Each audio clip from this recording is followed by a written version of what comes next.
Hi everyone, this is Right to Life of Central California Executive Director John Girardi with another video in our 40 Videos for 40 Days for Life series.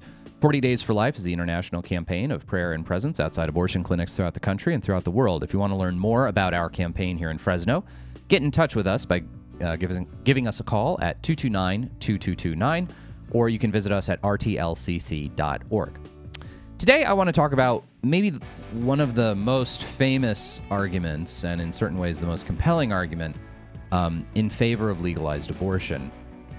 It's an argument that was developed by a philosopher named Judith Jarvis Thompson, and her article on this, it's one of the most frequently cited articles in the history of modern philosophy and ethics, and that is the so-called violinist argument. So Thompson gives this argument in favor of abortion basically on the grounds of not denying the value of the unborn child, but basically arguing that the mother's right to bodily autonomy to be free of the pregnancy overrides it. So she gives this example.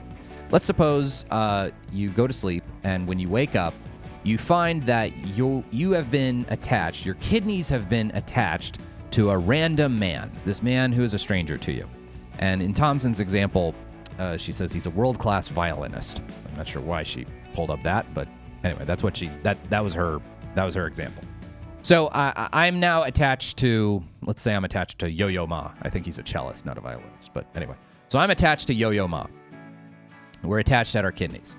And we're told, hey, look, sorry, Johnny, we had to, make use of your kidneys.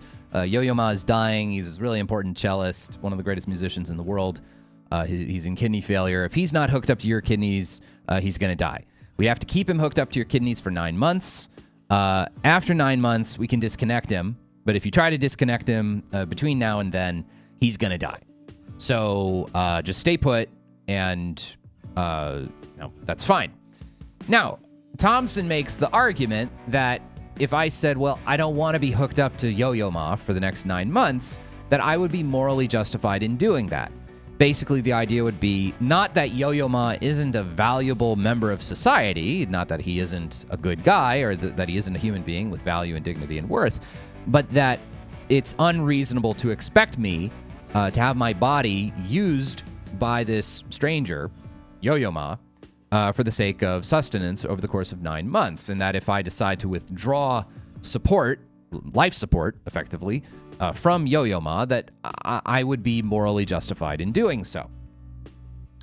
Now, this argument has been viewed as a very compelling thing, as something that is really compelling by a lot of pro-choice ethicists. And in fact, most of the arguments you see today in favor of abortion rely more on the concept of the mom's bodily autonomy rather than a notion that the unborn child is somehow subhuman and thus not deserving of protection.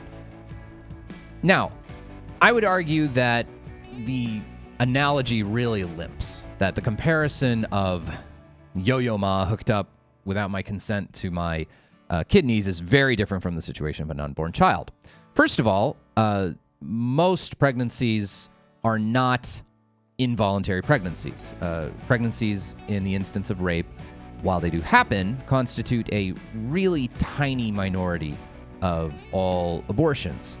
So I think, first of all, in any other pregnancy, other than pregnancies in the case of rape, people are engaging in an activity that has a possibility of producing a child. Even if you are using contraception, there is still a chance that contraception will fail. So that's a big difference right there. The second difference is sort of rooted in the concept I talked about yesterday about the spectrum of disability that all human beings live on. Basically, that one of the things that's at the heart of human life is receiving care and giving care, the obligations and duties that we have towards one another, unasked for but gratefully unasked for obligations that we nonetheless still have to do. The kinds of obligations and duties of care that we freely give without asking, without having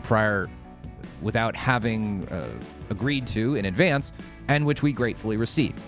When we are babies, we receive care from our parents. When we get to the time of our strength, we provide care for our own children, maybe for aged parents, maybe for friends, what have you.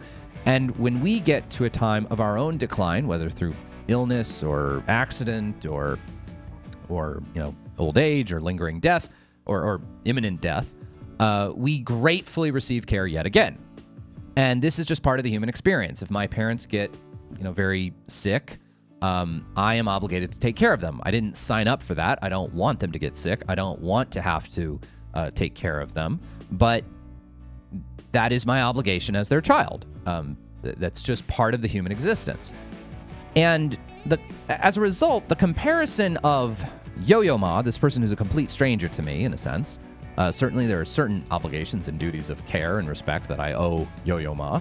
But the idea to compare a complete stranger to me with the relationship between a mother and her unborn child is an enormous stretch.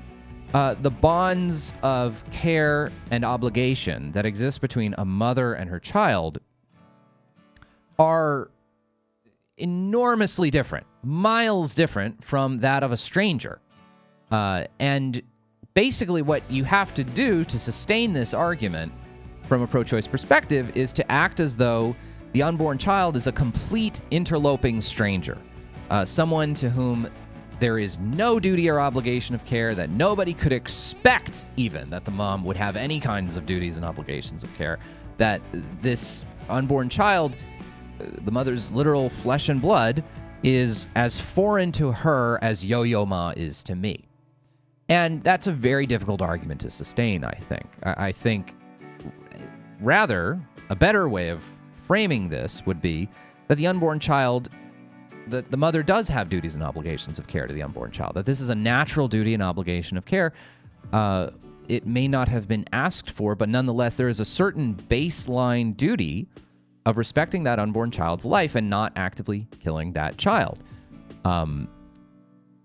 Furthermore, particularly in the instance of women who conceive in the horrible circumstance of a rape, for women who conceive under circumstances that are less than favorable, bad social conditions, bad economic conditions, what have you, there are also obligations that the whole community has to that woman to provide every resource possible and available to assist that woman in the context of facing what is sure to be a very challenging pregnancy. To have all of society be ordered around, no, just because you are pregnant at this age does not mean you can never get an education. It does not mean you can never succeed. It does not mean that you have to face financial ruin. Here are ways that all of us as a society can come together to help you. That, I think, is a far more natural and human response to the question of an unintended pregnancy or an unwanted pregnancy or a challenging pregnancy than viewing the child as this interloper who can legitimately be eliminated for imposing these burdens on the woman's body over the course of the 9 months of pregnancy.